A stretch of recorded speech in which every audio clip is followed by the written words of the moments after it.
Sentence. Imperative sentence means आज्ञार्थक वाक्य, ऐसा वाक्य जिससे हमें आज्ञा, प्रार्थना, सलाह, निवेदन इत्यादि का भाव प्रकट होता है, उसे हम इम्परेटिव सेंटेंस कहते हैं। इम्परेटिव सेंटेंस में सब्जेक्ट हमारा छिपा रहता है। जैसे मैं बोलूं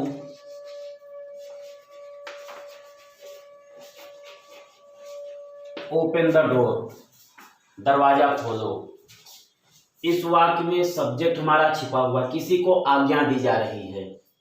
ओपन द डोर, दरवाजा खोलो, किसको आज्ञा दी गई? वह कोई राम हो सकता है, श्याम हो सकता है, आप हो सकते हैं, हम हो सकते हैं, कुछ भी। तो हमारे कहने मतलब यह है कि इम्परेटिव सेंटेंस में सब्जेक्ट हमारा छिपा रहता है। जब अब इसमें इम्परेटिव का अफर्मेटिव हो गया। कहीं कहीं आप देखते होंगे डू नॉट एब्यूज देम, उन्हें गाली मत दो। आप देखते होंगे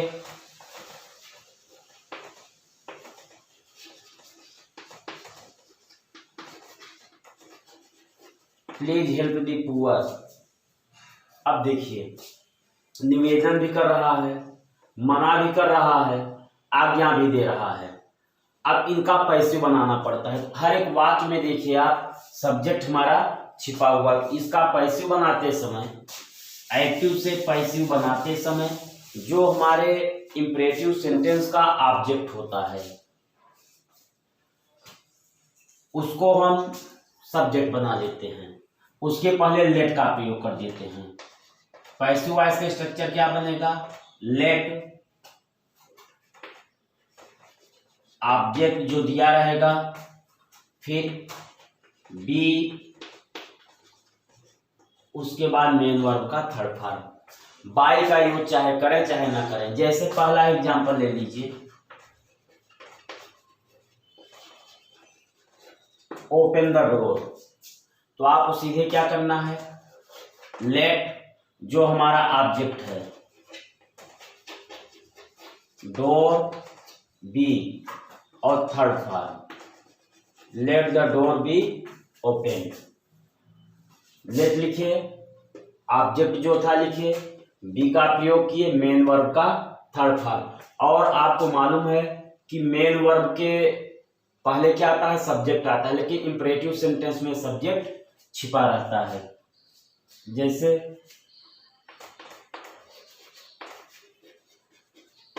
tell him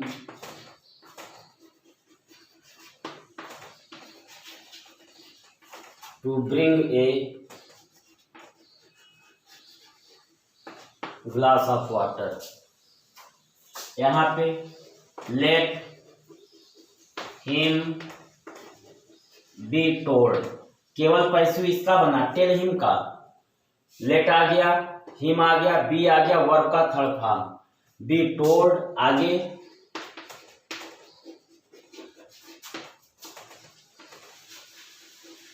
to bring a glass of water.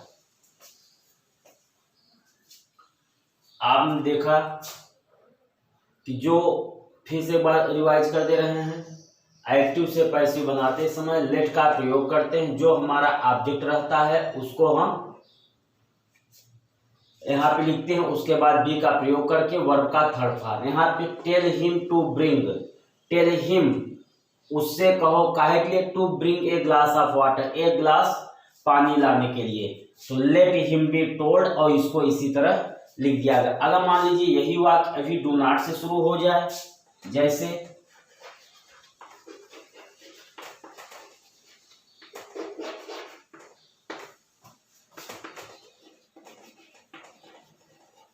Do not insert the poor, let जो ऑब्जेक्ट है, द पुअर, यहां पर क्या हो गया? नॉट बी, वर्ब का third form, let the poor not be inserted.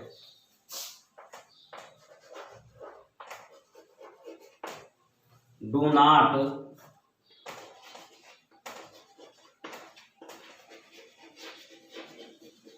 Abuse Mohan, to let Mohan not be abused। तो do not किसमें बदल जाता है? नॉट में। डू हट जाता है, लेट का प्रयोग किए, the poor not be insulted, ये हो गया।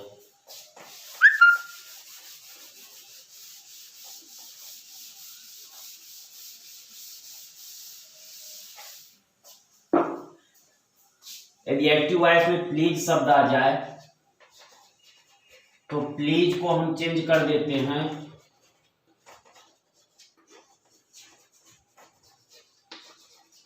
यू आर रिक्वेस्टेड में। प्लीज किसमें चेंज हो जाता है? यू आर रिक्वेस्टेड में। जैसे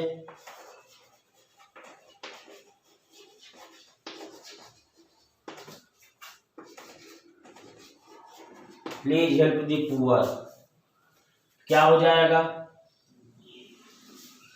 प्लीज चेंज हो गया यू आर रिक्वेस्टेड में।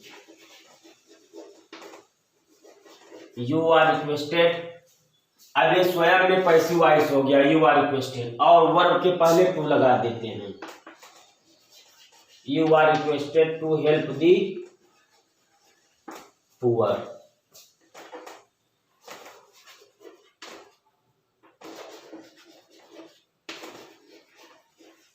Please come here,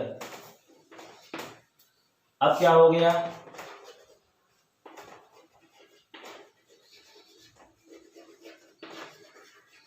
you are requested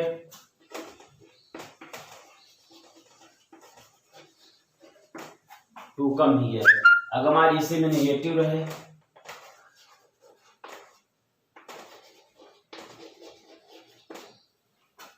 please do not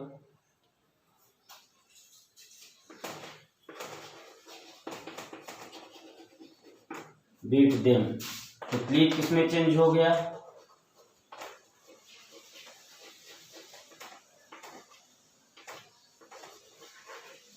you are requested not to beat them, ये हो गया।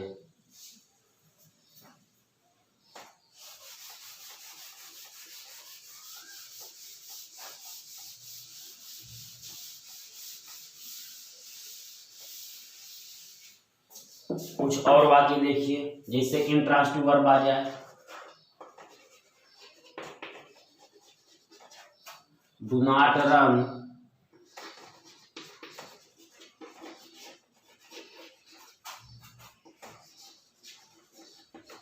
On the green grass. Do not run on the green grass. अब देखिए, अभी do not वाला बताया गया कि लेट से भी बना सकते हैं, लेकिन यह लेट से नहीं बन पाएगा। क्यों? क्योंकि इसमें ऑब्जेक्ट नहीं दिया गया है। इसके लिए क्या करते हैं? अब भाव प्रकट हो जाता है, आदेश दिया जा रहा है या सलाह दिया जा रहा है। Do not run on the green grass, हरी घास पर मत दौड़ो, तो आपको सलाह दिया जा रहा है या आदेश दिया जा रहा है। यू आर ऑर्डर्ड, ये अपने से लिख देते हैं सर, आदेश दिया गया यू आर ऑर्डर्ड। उसके बाद डू नॉट किसमें चेंज हो गया? नॉट टू में। Not to run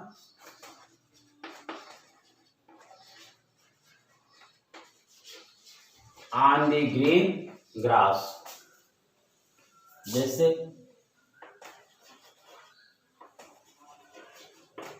do not